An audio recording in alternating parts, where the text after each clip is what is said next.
Hello and welcome to Education at SSBJ online video tutorials. We are with new chapter of class 8th, chapter number 8, cell structure and functions. Well, let us go ahead. You have already learnt that things around us are either living or non-living, right?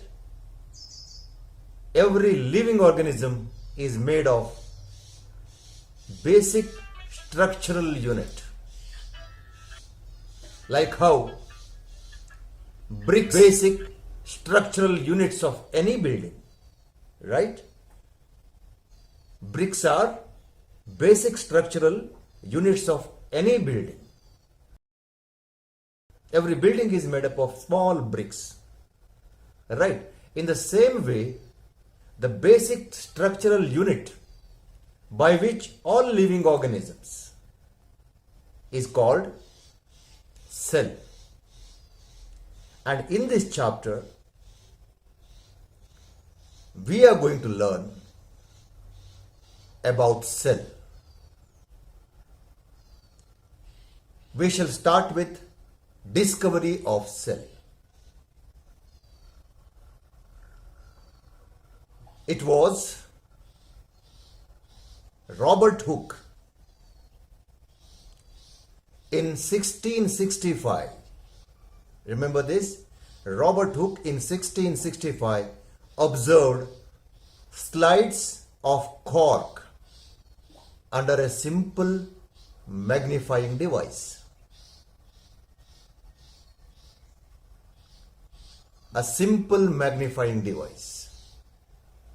Those days in the year of 1665. In 2020, we are still struggling to hold a magnifying glass and do some research. Okay, that's a different topic. Well, cork is a part of the bark of a tree, right? You can see that in the screen. Cork is a part of a bark of a tree. Now that is taken under the microscope and seen, and he noticed a small box-like structures as shown right on your screen now.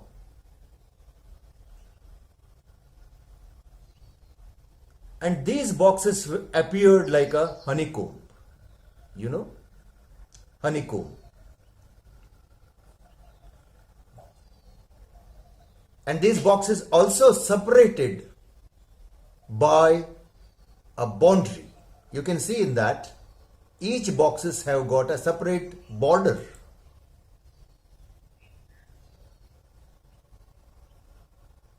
We can call it as a partition. It is just like one room, just after that another room, and so many rooms all together. And Robert Hooke coined the term cell for those boxes.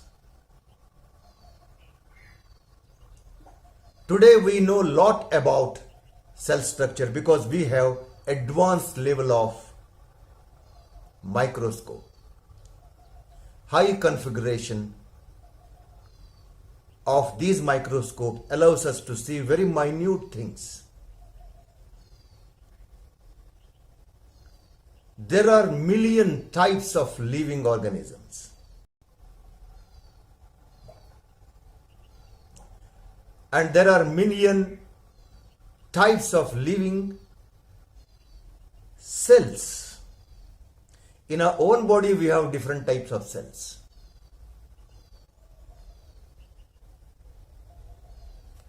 Each cells are of different shape and size.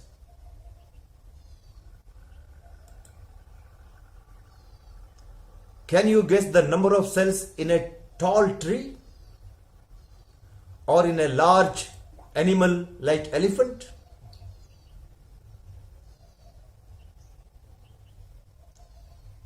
we wonder. The number runs into billions and trillions.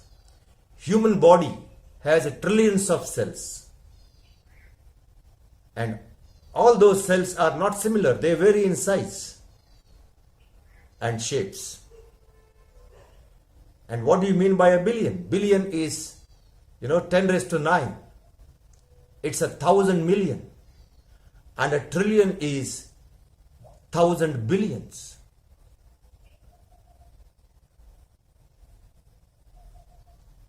Organisms made of more than one cell are called multicellular, right? Multi is many and cellular is cell organisms. So organisms made up of more than one cell are called multicellular. But every organism starts with one cell only, including human being. Every multicellular organism has started with a single cell.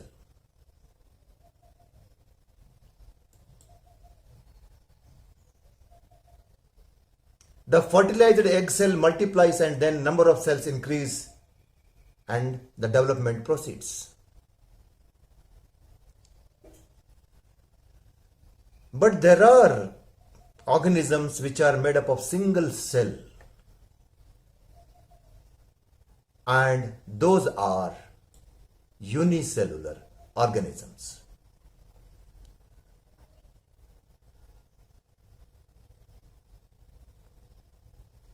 For example, amoeba,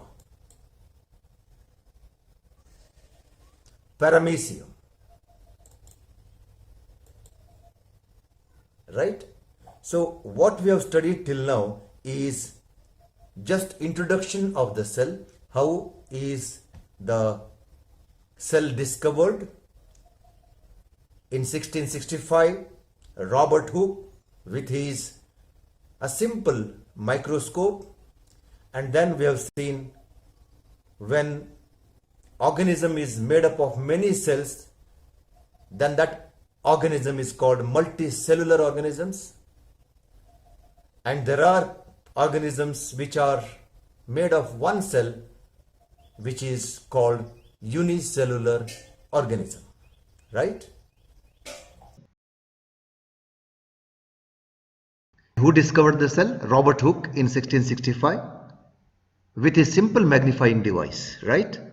And you can look at those pictures here, Robert Hooke as well as his simple magnifying device.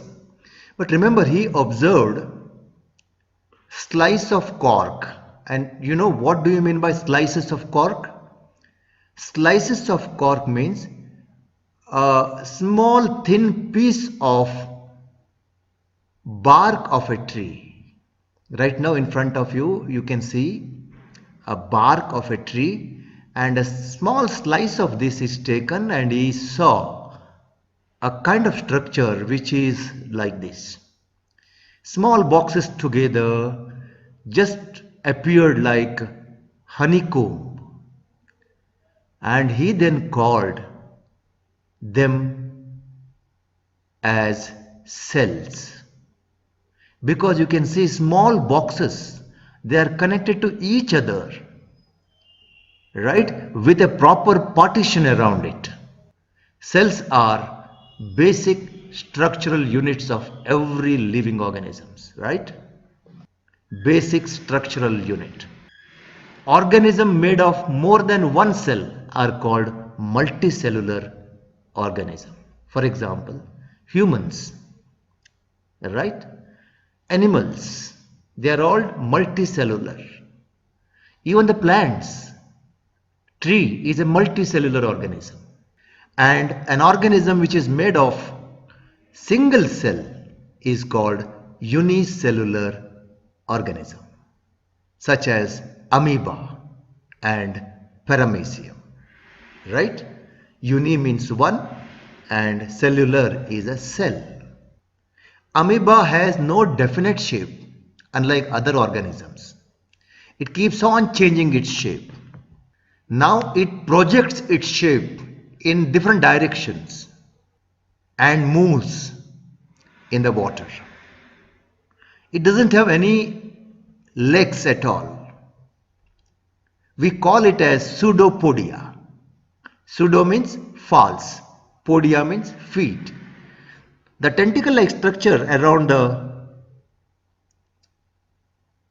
amoeba picture are not their legs. Amoeba is a single cell having no legs. This is about one unicellular organism. Generally, cells are round, spherical, or sometimes elongated. Blood cells, these are actually blood cells. They are spherical. Some cells are round. This is a neuron, or we can call it as a nerve cell. Now these cells are by which muscles are formed.